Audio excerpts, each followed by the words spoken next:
আসসালামু আলাইকুম রহমতুল্লাহি ওয়া বারাকাতুহু। আমি মিরপুর 11-তে নতুন একটি গরুর মাংস দোকান সন্ধান পেলাম। গরুর মাংসটা খুবই ভালো, খুব ছোট গরু জবাই করে। আমিও নিয়েছি, দামেও খুব সাশ্রয়ী। যে আপনার নেম প্লেটে দেখতে পাচ্ছেন 650 টাকা করে। মোটামুটি আমার কাছে দেশি গরুই মনে হয়েছে। সকালেই নাকি জবাই দিয়েছে। এই যে তার চামড়া, এই যে দেশি গরুই মনে হয়। কত করে চলতেছে মামা? 650 টাকা করে ভাইয়া। এটা কি সবসময়ের জন্য? চেষ্টা তো এটাই করতেছি ভাইয়া যে সবসময় বেচতে পারি। দেশি গরুর মাংস তো না? দেশি দেশি, কোনো ভেজাল নেই তো না ইনশাল্লাহ? কোনো ভেজাল নাই, আচ্ছা দেখা দিবেন। তো দেখতে পাচ্ছেন একদম পুরো ফ্রেশ দেশি গরুর মাংস, মাত্র 650 টাকা। হ্যাঁ, তবে পানি ছাড়া একদম পানি ছাড়া মাংস 650 টাকা করে বিক্রি করতেছে। জানি না, আমি নিয়েছি, আপনারাও আসতে পারেন।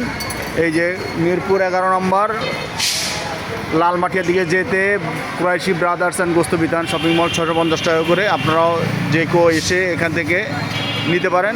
আশা করি ভালো হবে, খারাপ হবে না। দেখতে পাচ্ছেন একদম টসটসা মাংসগুলো, একদম সুন্দর। তো ঠিক আছে বন্ধুরা, এই যে আবারও দেখাচ্ছি, এই যে মোবাইল নাম্বারও দেওয়া আছে। আপনারা এখান থেকে এসে আপনার ভালো ফ্রেশ গরুর মাংস নিতে পারবেন। আমিও নিয়েছি, সামান্য আমিও কিছু নিয়েছি। তো ঠিক আছে, ভালো থাকবেন, আল্লাহ হাফেজ।